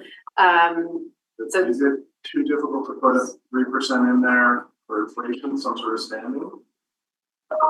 In those scenarios? If you're gonna propose an amendment to an amendment, I would push back on that and say it's out of order, because these are all drafts for discussion purpose in front of another draft of a 5-year financial plan for sub-regional consideration. We are layering here, so I will not entertain an amendment to this amendment. No. We'll entertain Director Newell for the first time on the amendment. Reason I said 5 was that we can change it next year. And we get through the 10, year 1 was the same in all of them. This projects it out over 5 years. We can plug it into the 5-year plan. And then next year, when we do the next 5-year plan, we can, what was inflation? How are we looking? What's West up to in regard to capital? Where is HB? You know, all of those questions, I think there'll be some progress by this time next year. And so I thought, why not just do this one and be done with it? And then over 2025, we'll have our workshop. We'll be smarter. You won't be a new person anymore. You'll be like this experienced person, know everything. So anyway, that was my logic around it. So Thank you, but if we pass this amendment, will it benefit of both? Staff will just have a shorter holiday. Yeah. Further discussion on the amendment? Director Popoff. Yeah, I'm just debating whether I should mention this or not. I mean, like. Is it on the amendment? On the amendment. Go ahead. And I'll make the similar comment on the other resolution is, you know, things will change, inflation will change, etc. And what I'm looking at this, even if we pass the amendment or pass the other one, we will get a report from staff at our budget meeting, what this is gonna look like, and we can change it. If we defeat this, we won't get that, is that correct? Well, okay, on the amendment, I'm voting. Okay, no, further discussion on the amendment. That's to introduce 2 red line sheets for discussion during budget. See no further discussion. All in favor of the amendment? Let's see, I gotta be careful. 1, 2, 3, 4, 5, 6, 7, 8, 9, 10, 11 with online. That is carried. So on the motion as amended. Further discussion? Or do we vote? So the motion as amended, we will call all in favor. So my 1, 2, 3, 4, 5, 6, 7, 8, 9, 10, 11, 12, 13 in the room, 14 I see. That is carried. Those both go to board tomorrow where we can debate them. And I get to introduce them. We better take a break. It is 3:56 in the Creston Valley, these shorts 2:56. So we have a few items we need to get through, a few sets of, so what if it's 5 past the hour? We'll take a 9-minute break if we can, please, and 5 past, we'll be fine.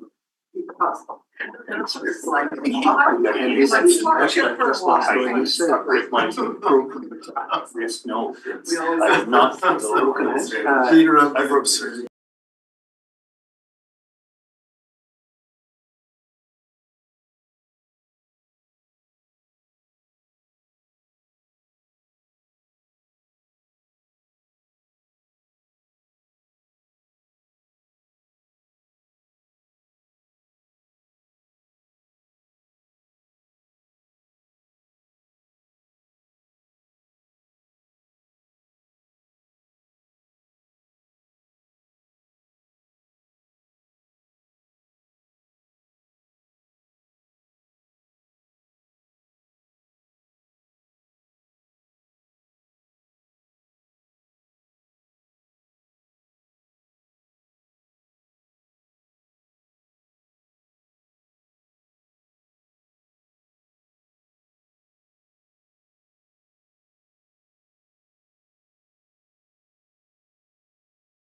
Okay, it's like past the hour. We will reconvene the meeting. We've moved along now to item 4. Service 188 West Waste Financial Plan Amendment through the Shinya Tipping Wall Bins. We have a report from Amy Wilson, Manager Wilson, dated December 3rd. And a recommendation with a financial plan amendment, which is time sensitive as I understand it, so that's why we want to make sure we do it today. Amy, can you give us the Coles notes on this, and then we'll move to questions or the motion? Yeah, off of memory, but my computer was just decided to kick. Oh, you want this? That's okay. I think for the most part, it's rebooting, so I'll catch up. The wonder of putting together budgets is that I get to catch up on all the things at the end of the year. This would have normally gone to the budget meetings. It did come back. Thank you very much.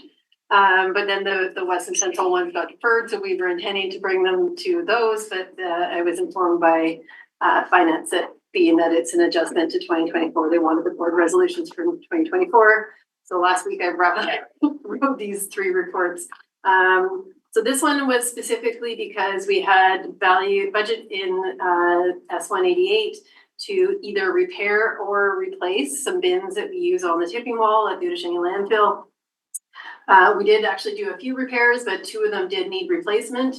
We're trying to move these things along because we are in the financial plan. We have a project coming up for a reworking of the entire tipping area, and there's a potential we won't be using this style of bin anymore. They're a smaller bin. They take a lot of time to travel back and forth the active area, so we might eventually move into roll-off bins.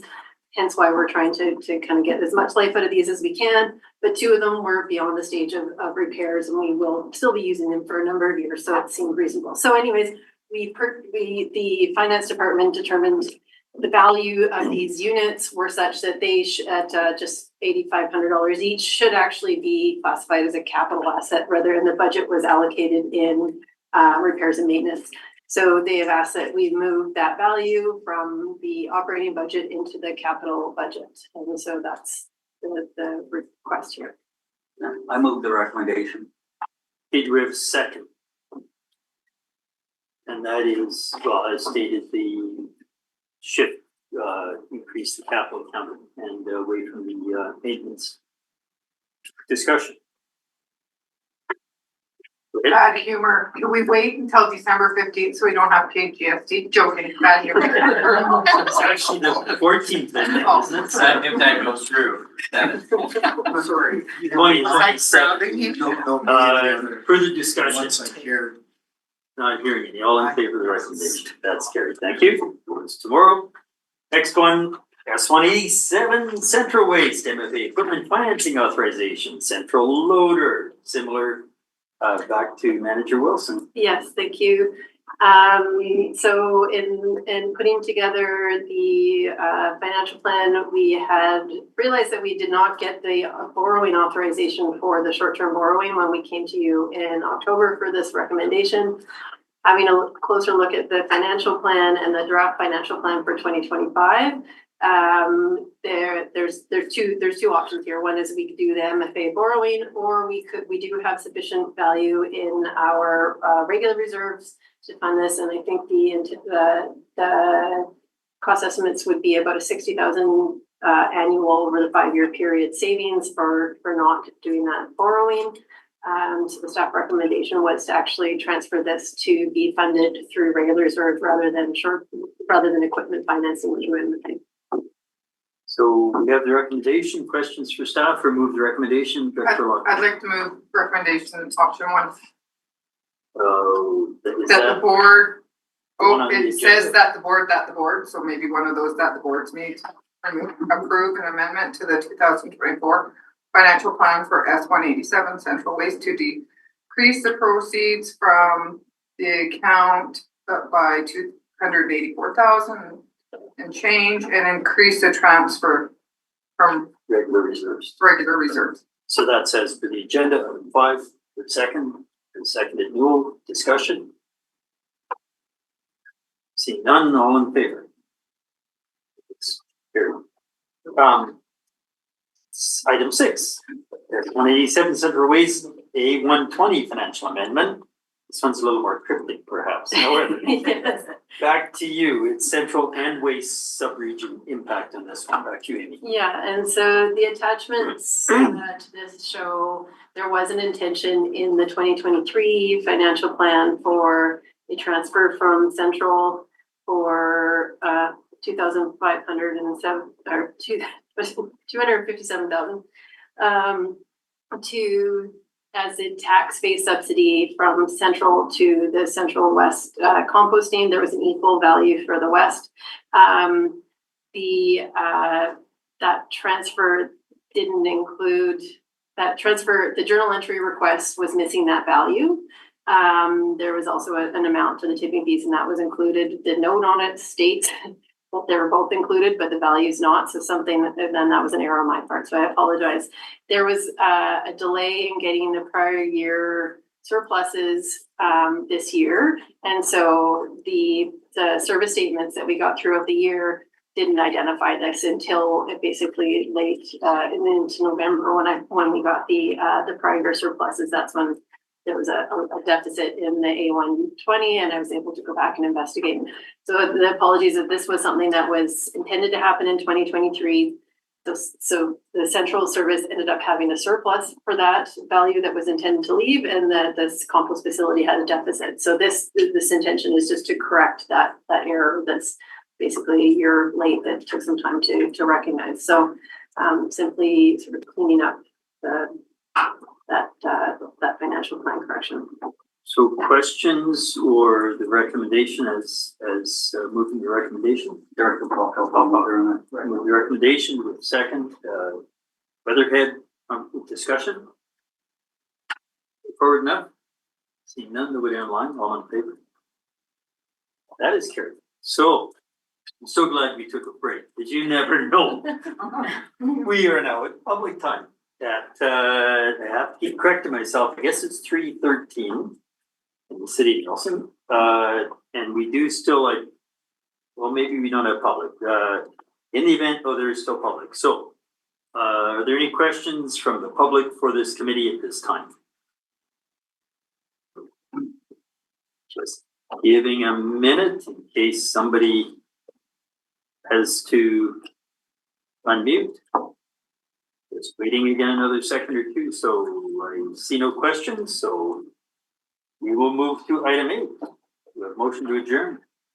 So, without objection, thanks everybody. At 3:13, we are adjourned. Thanks very much.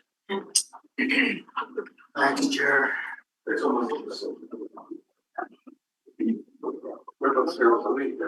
So how just a quick review. What I learned today. Well,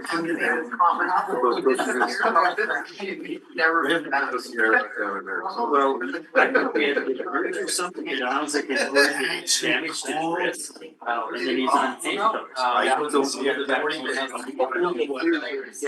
no, it's not giving them community works back. Big responsibility. Tonight, things will go.